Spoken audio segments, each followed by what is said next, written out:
Assalamu alaikum, dear students. Last time we finished reading of the lesson, and now I am going to tell you about this learn interesting terms. All I saw was the blue kite, all I smelled was victory. These sentences are written in first person narrative. A story which is narrated by one character at a time is called first person narration. In the first person, we generally use I or we. So, this story that we have read, it's in first person narration, okay? So that sentence that is written with first person narrative or which story which is narrated by only one character at a time is called first person narration. And in first person narration we generally use I or we. Amir had just won a kite flying competition. Hassan had wrapped himself around his neck after the victory. They were enjoying their victory by eating pakoras together. These lines are written in third person narrative. A story which is narrated by a third person, okay, is called third person narration. In the second person, we generally use pronouns like he, she, it, or they. Okay, so third person narration is when the third person narrates the story to the another person. That's called third person narration. So in the third person we generally use pronouns like he, she, it, or they. Imagine you are the writer of the story Bravo Amir Aga. Pick up a section from the story and write it in third person narration. Okay, you have to pick up any story this, and then you have to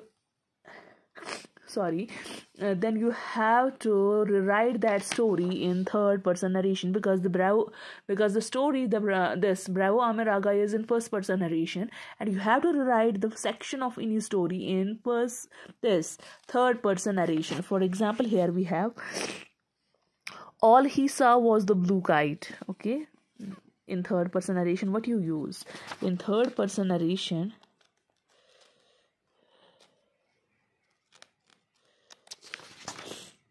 you use directly name, अपने name का इस्तेमाल करते हैं.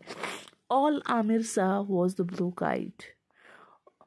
All he smelled was victory, salvation, redemption. If Baba was wrong and there was God, like they said in school, then he had let Amir win.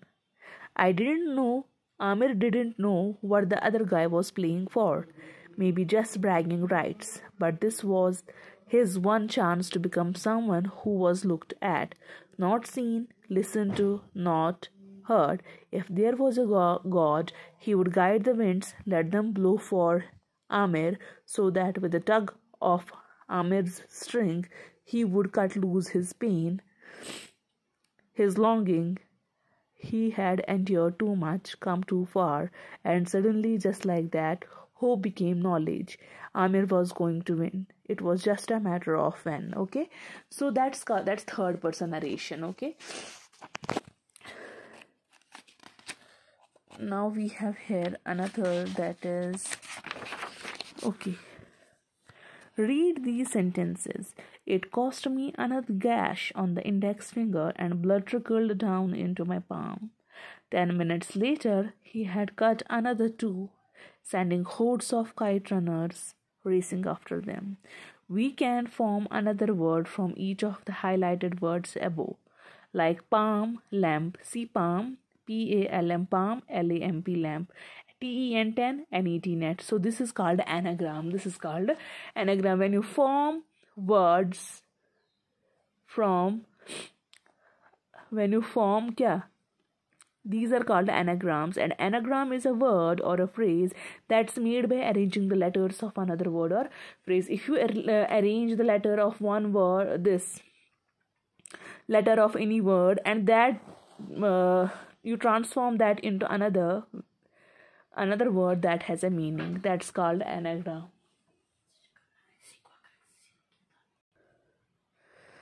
So it cost me another gash. So here highlighted word is palm in first sentence, and in second sentence 10 is another highlighted word. So from 10 we can form another word that's called a net, and from palm we can form another word that's called lamp. So this is called an anagram. Okay, see, a lion has a golden name. No, MANE, main means yus jath asan ch temis yor to yor. Hassan was approached by the dash of the bank, by the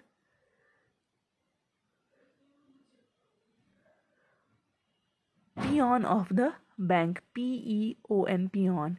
Amir had ice cream in a cone, CONE. The boys lived in a very dash building, large, LARGE.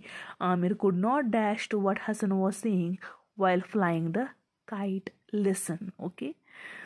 So read this sentence. I'll only read this, tomorrow we will explain it. When Amir wanted to know about the owner of the blue kite, he asked Hassan, do you know whose it might be? In this sentence, the highlighted word whose is an interrogative pronoun. This is an interrogative, whose. Interrogative means when you ask a question, whose. Hassan, sorry. An interrogative pronoun is used to ask a question. So interrogative pronoun is used to ask a question. Tomorrow we will talk about these interrogative pronouns in detail. Till then, stay at home, stay safe, take care of yourself. Allah Hafiz.